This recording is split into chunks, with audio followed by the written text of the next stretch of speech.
Deleting your enemies couldn't get more exciting when using Chongyun, and the only question remains, how will you build him?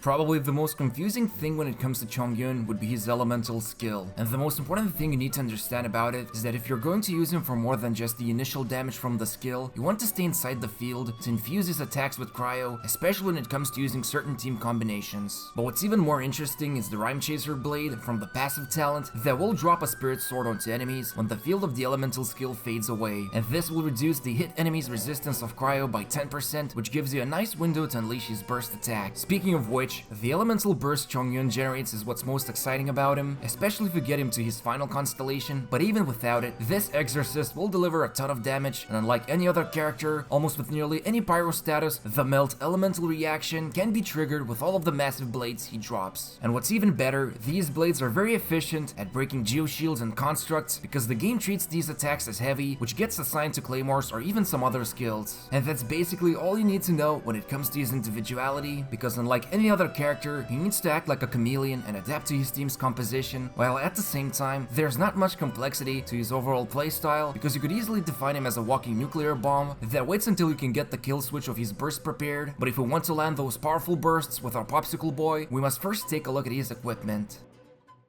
When it comes to building Chongyun, there's a lot of exciting options to go through, and the main two ways you can go about doing this will be either by using him as your main damage dealer or as a support. Now luckily, when looking at his weapon arsenal, all of the choices hold nearly identical value to both of his roles, and the two easiest choices to go for would be either Serpent Spine or Blackcliff Slasher, that are basically used for the single purpose of utilizing their advantageous substats and getting anywhere between 50 to 70% of critical rating is a sweet spot before taking into consideration other things like teammate or resonance bonuses that could further improve this particular stat. And as for the critical damage, the sky's the limit usually, and while it's a good rule to follow the 2-to-1 ratio of critical damage to rate, you should keep in mind this is reserved for players who are still working towards obtaining the previously mentioned critical rating. Now if you can get one of these weapons or would like to go for an alternative solution, the newly released Lithic Blade is actually a decent choice, but it will require you to have teammates from Liyue so you can get more stat boosts from the passive. But what's awesome about Claymore characters is that they actually have access to some of the most friendly free-to-play weapon choices, and the first option would be the Max Refined Debate Club that you can later on upgrade it with Prototype Archaic after you get it past the second refinement level. Finally, if you're lucky enough and have obtained a 5-star weapon, then Wolf's Gravestone or Skyward Spine are both excellent choices, with the Gravestone serving as a great team damage booster. Also, if you would like to stay updated with new weapon and artifact reviews, make sure to follow us on Twitter, link in the description. Moving over to his artifacts, if you're going to use Chongyun as your main damage dealer, then there's nothing better than the full Gladiators set, but obtaining decent artifact pieces of the whole set can take a while, so it's recommended to go for a 2-set of Blizzard Strayers and Gladiators while working towards the 4-piece bonus. But you could also simply go for the full set of Blizzard Strayers. Just keep in mind that you won't be able to maintain the 4-set bonus at all times, and it's actually pretty hard to keep up the critical rate up with Chongyun specifically. However, if the substats of these artifact pieces are great, then there's absolutely no harm in using this set instead. Now there's a lot more flexibility when it comes to his support build, and if you don't have anyone in your team with full Noblesse Obliged set, then he is the perfect contender for taking advantage of this set because his elemental burst is very cheap and has low cooldown. Still, you can easily mix things up and go for either 2-set Noblesse and Gladiators or Blizzard Strayers, with the latter option being the recommended one, since he benefits more from having higher cryo damage bonus. And if you don't have the resources yet or want to use him as a cheap support character, you can go for the full set bonuses of either Scholars or Exiles artifact sets, but keep in mind you will be missing out on his awesome burst damage. And just like with weapons, the stat priority works for either of these roles, which means you should go for attack percentage on Sands, crowd damage on Goblet, and critical rate or damage on Circlet. The only exceptions to this would be energy recharge on Sands if you're not able to have his burst ready when the cooldown is over. But for the substats, by this point you should already know that the answer is going to be critical rate or damage, since they are the best things for endgame, while it also won't hurt as a second priority to go for more attack percentage and then followed by elemental mastery if you will use him for melt reactions. Now the last thing to optimize would be his talents, and no matter what role you go for, the biggest priority should be his elemental burst because of how much value, damage-wise, it will provide. And this might seem surprising to you if you're using him as your main damage dealer for normal attacks, but the problem with this is that he has the lowest damage multipliers for his attacks, which is part of the reason why the most popular build everyone goes after is the support damage dealer that specializes in nuking enemies with his burst. So to simplify everything, critical rate and damage is the name of the game, and obtaining the usual artifact sets that boost either his attack percentage or cryo damage are great, but if you're going to use him primarily for his elemental burst, then by all means, you should get at least the 2-set bonus of Noblesse Oblige, which capitalizes on his ability to delete enemies with the mentioned burst.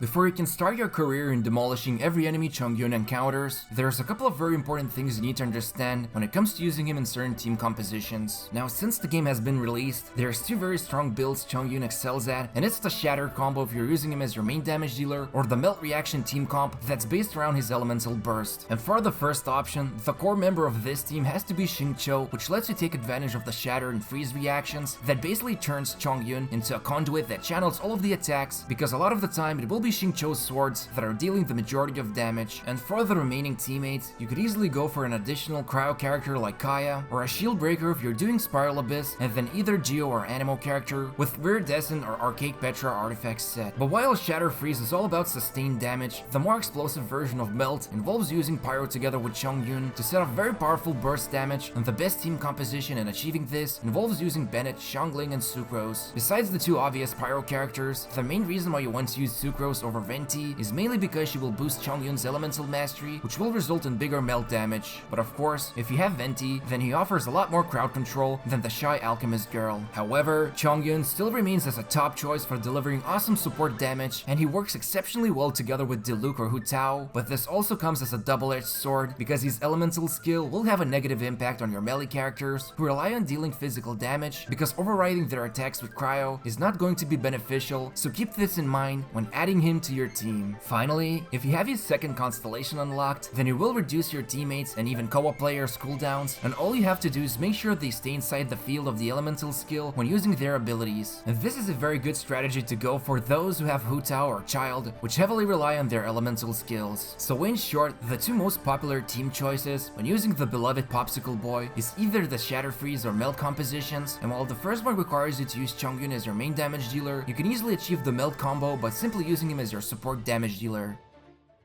There's something about Chongyun's sky blue hair and his passion for deleting enemies with his burst that's just hard to pass up when building a team. Overall, the biggest selling point to use Chongyun in your gameplay would be his elemental burst, thanks to its low cost, low cooldown, not to mention you can amplify it with melt reaction that can be pretty much repeated every time the burst is ready. And not only that, but it also breaks enemy geoshields and structures, which is a luxury to have, especially since you're already advantageous against electro enemies. Then there's also the fact it can work well together with certain pyro damage dealers, or if you like to keep your enemies under control, then the Shatter Freeze combo is also there waiting to be utilized. However, what makes him strong in these team compositions also comes back as a drawback because the cryo infusion from his elemental skill will reduce your damage output if you're using physical melee damage dealers. Speaking of physical attacks, Chongyun has the lowest damage multipliers out of all Claymore users when it comes to using his normal attacks. In fact, even some of the catalysts beat him in that department. Not to mention the attack animations are clunky and can put you in danger if you're not used to them. Still, he already delivers a lot just from his melting attacks, and he will only become more crucial once we finally get some cryo melee damage dealers and even more pyro characters.